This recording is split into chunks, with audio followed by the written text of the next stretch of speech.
last deal, we went to Okinawa and picked up Puerto Ricans. Picked up 3,500 Puerto Ricans. And went back through the canal and took the ship into Brooklyn and put it out of commission.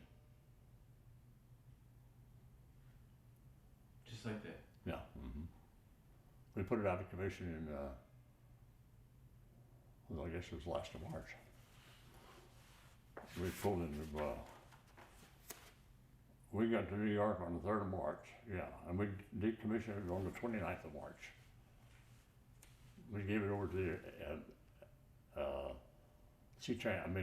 military sea transport, turned it over to them.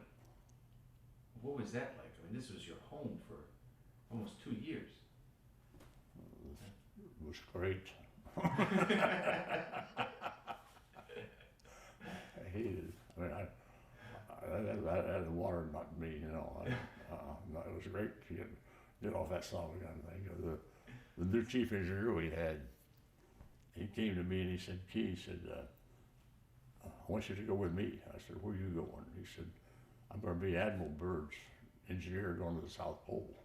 I want you to go as assistant engineer. And I said, I'll kill you, you son of a gun. I'm going home. He took it. He got the job.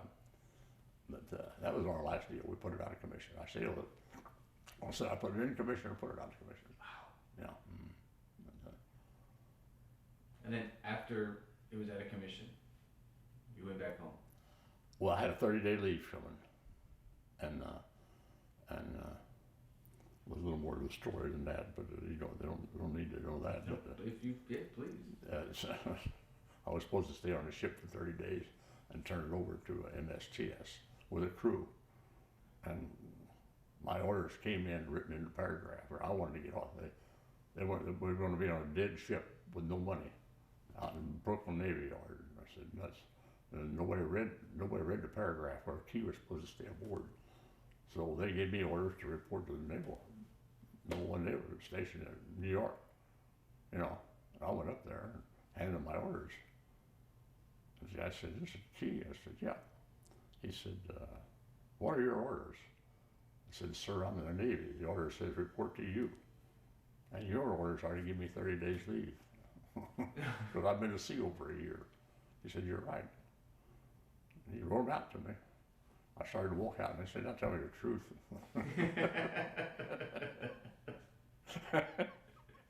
I told him and left. I never did hear from him. So I went to Chicago. I reported in Chicago. And I had full 5 days to go to get enough place to get out. So I went out and sent my orders out there and I told the guy, I said, I'll be in the hotel downtown. And I'll call you every morning. Don't send me any place. So I got out on May 1st in 46.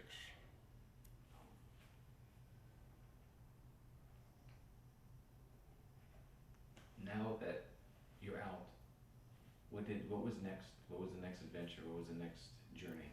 Well, I went to General Motors Institute, and I had a job. I worked at General Motors 2 months. I was at school 2 months. And while I was at General Motors working, I became a tool maker in a tool room. And I had a job, but I'd had a little problem with them because they would give me a bad time, and I'd cause a little bit of a problem, and more than I should have. And when I came back in the service, I had a job with General Motors. So I went in, and they said, well, you got a job on nights under this guy that I had trouble with. And I said, let me tell you 2 things. I'm not working for him, and I've been 3 years at nights and 3 years in the Navy. I'm not working nights for anybody. So that ended my career with General Motors. So I went to A.B. Dick Company in Chicago, was a process engineer for 1.5 years. It was too cold. I came down here and opened a business myself in 1948. That's where I've been ever since.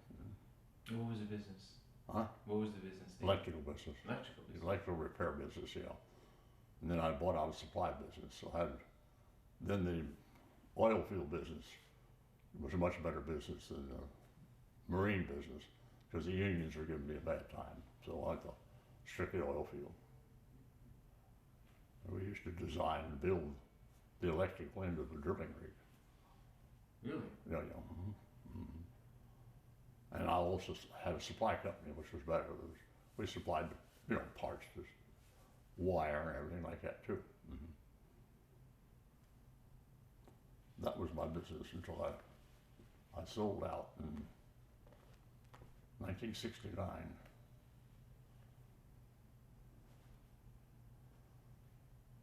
So I've been retired. Next year I'll be retired as long as I worked. As long as I lived before. So I sold out when I was 47. Have you been to the World War II Museum? Oh, I was on the board, and yeah, I'm a whatever they call it, some kind of a member. I don't know.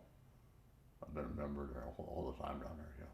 And what would do you think the museum is should continue to study World War II, or is just? Oh, I think so. Yeah. What amazes me at the museum, I've gone to some of the meetings. They did an annual meeting or something like that, and the people that come from all over this country to see that, the young people. I'm very surprised that, and if you look at the membership, we got membership all over the United States. It's fantastic. You're right. I know. It's a lot of people that come in. Yeah.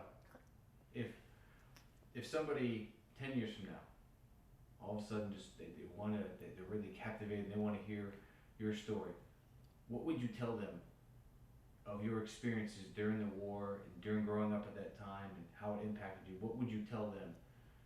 What it meant to you? What, the museum? No, your experiences during the war, just your time and what you went through, the training to get there afterwards, and how it impacted your life. Well, it actually changed my life. I would have never, if I hadn't been in the Navy, I'd have never come down here and go in the electrical business. I would have stayed in. I was a tool maker as a trade on the side, and I was a process engineer. In other words, at AB Dick Company, we were designing a new machine, and three of us took the prints and designed all the tools to make those. That was my job there. That was what I was trained to do in General Motors, was design tools and dies, But I didn't.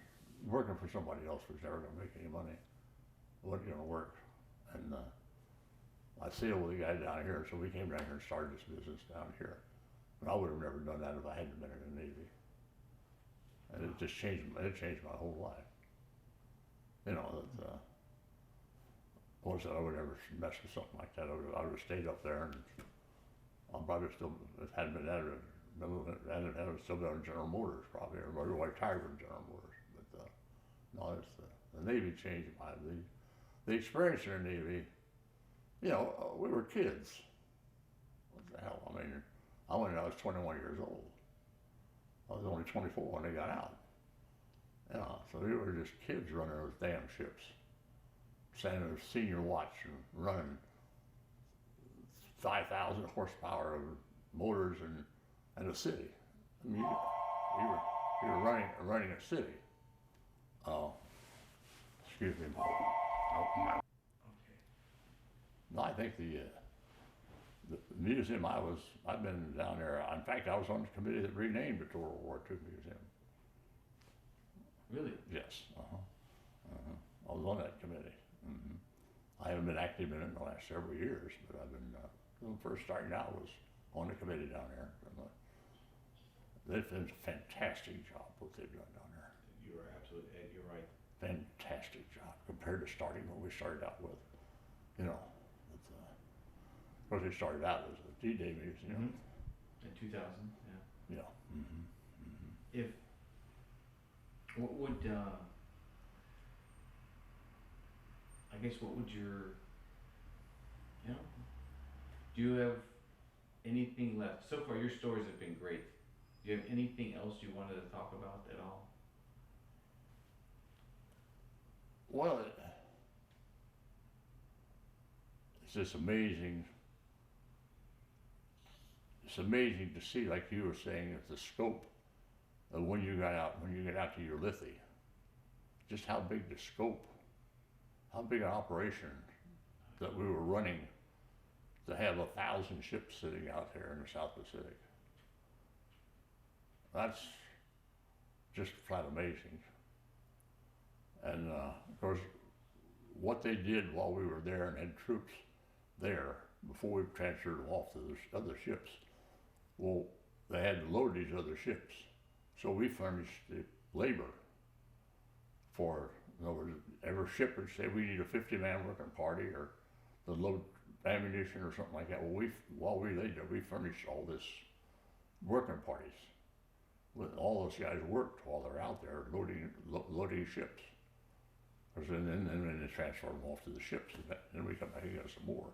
But while we were laying there in Ulithe, which was normally we'd be there, I don't know just how many days we did lay in Ulithe, but probably 30 days or better we laid in Ulithe. But while we were there, we were loading.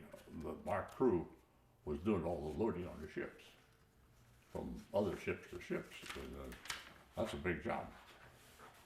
So load up 200 ships worth of supplies. It is a lot. On water. You know, this was over water. This wasn't laying alongside of each other. You know, you had to do it from by boat to boat. It was all done by boat. The Ulithe, the first time we were in Ulithe, we got there on the 23rd of January, and we went to Iwo Jima and picked up 3,500 wounded people and took them to Pearl Harbor after we left Ulithe. From that, on our way back, we picked up 3,500 wounded people in Iwo, and then we went to we got to San Francisco on the 5th of April. So we were going February, March. We were going for 3 months. The first trip out, and then we left San Francisco on the 23rd of April. We got to Ulithe on the 2nd of June, and we didn't stay there very long that time. We got to Ulithe. We didn't stay there as long. That time the fleet was there, but I don't know how we didn't stay that long. But we were only there just a short time and unloaded and came right back in. But the Navy was quite an experience of, you know, you were running the show. First several months on the ship, I was A division and in charge of everything outside the engine room. The second deal was the boiler division. Took over the boiler division, and that ran all the power on the ship. And then the third deal was the M division, which was the main drives, which was the turbines and the motors. So that was my department. That was my department when I left the ship. And you learn a lot. You've had every position in there. Yeah. As far as engineering. Oh yeah. Mm-hmm. Wow. Yeah. You held no electrical. Electrical, okay. No, we never had electrical. We had one man that had to stay. Well, when you were in the engine room on watch, you were in charge of the electrical. Yes. So we had a chief engineer that was. I never saw him as so scared in his life as he was in the engine room. We had 4,400 volts running these engine motors, 12,500 horse motors with manual controls. Now you take 12,500 horse running straight and shut it down. You want to hear some sparks fly? Ooh. Huh? I mean, it just sounded like somebody shot 400 cannons in the engine room at a time. Because you stop 12,500 horse dead in its tracks. Why would you stop it? Well, we had to stop. That was the control for the motors, yeah. Wow. Yeah. We only had one trouble once. We were in the Pacific, and the lure line went across our bow. Now, how this happened, I don't know. I happened to be on watch, and we were running full ahead, and I got a ring to go full astern. So full ahead, but full astern. The guy looked at me and says, "What to do with it?" I said, "Answer it." And you talk about a ship jump up and down. You take those motors and reverse those propellers, Oh, going full ahead to full astern, and the Firefly. Just to think about it, it was an experience. Uh, Another experience we had, which I guess it shouldn't, was here when we were in Okinawa. When we got to Okinawa, we got in a typhoon, and we rode 48 hours in 70-foot seas. ooh. The water was going over my room. My room, I was 70 feet high off the main deck. It was going over our room. We rode 48 hours in 70-foot seas. We were doing 15 knots into it and just pick us up, and put us back, and we do it, go back up again. And the main deck cracked 1 inch in the room behind mine, all the way from 7 decks right down to the main deck. Opened up. Did 1 that inch. affect the ship? I mean, as far as operation? Well, no, we took it back in and welded it back up. Went back out again, hit a storm in the North Pacific and broke it again. But some of the ships out there didn't stop at the main deck and then storm. We lost a lot of ships in that storm. Broken two. Was that powerful? Huh? It was that powerful? Well, yeah, I had my next trip out, my roommate was on a ship in the harbor in in Okinawa. We came in that night and they told us to come in, and the skipper said, "You go to hell, we're going to the sea. We're not coming to the port. You people ought to be getting out of port." He was on a AK loaded with aerial mines and TNT. And it picked him up, that 70-foot wave picked him up and set him up on top of a hill. And the bow broke off. He was on the stern. He rode it out. He rode the rest of the storm out on a half a ship sitting on top of the hill. That would be an experience. He said, "You talk about praying." We did a lot of praying. That storm was that powerful. Well, water is incompressible. You know, people don't realize it, but water is incompressible. I mean, you hit water that it just tore the top of our ship up. Yeah, in a storm. That was probably scarier than being under, because I was on watch on the bottom foreplace. I stayed on the bottom foreplace because that was the least it was moving. And at 37 degrees, if we rolled 37 degrees, we would flip. It would roll over. And I was standing there, which I'll never forget as long as I live. I'm looking at an inclinometer on the deck down there. And it rolled to 25 degrees. We were rolling 30 most of the time. And it rolled to 25 degrees and stopped. It rolled to 35 degrees. 2 degrees and stopped and came back and started rolling regular again. But 2 more degrees we would have flipped over. Wow. Right in the middle of the Pacific. Huh? Right in the middle of the Pacific. No, that was the China Sea. China. Oh. We were off between Okinawa and we were in the China Sea at the time. Between Okinawa and China, we rode it out the storm. Were you out there alone, or were you with another? Well, there was other ships out there, Okay. but not very close. You know, we were pretty much by ourselves out there because we wouldn't go in port. The rest of the ships were in port. We just came in. We wouldn't go in. We just went to the sea by ourselves. But there was other ships out there. You could hear from them. There was LSTs out there that was doing 12 knots, and the water was moving at 15 knots. We heard one of them said, "We're 2 miles off the beach." They're doing 12. That's all they could do was 12 knots. And the water was moving them 15, so they had an hour and a half. They're going to be on the beach.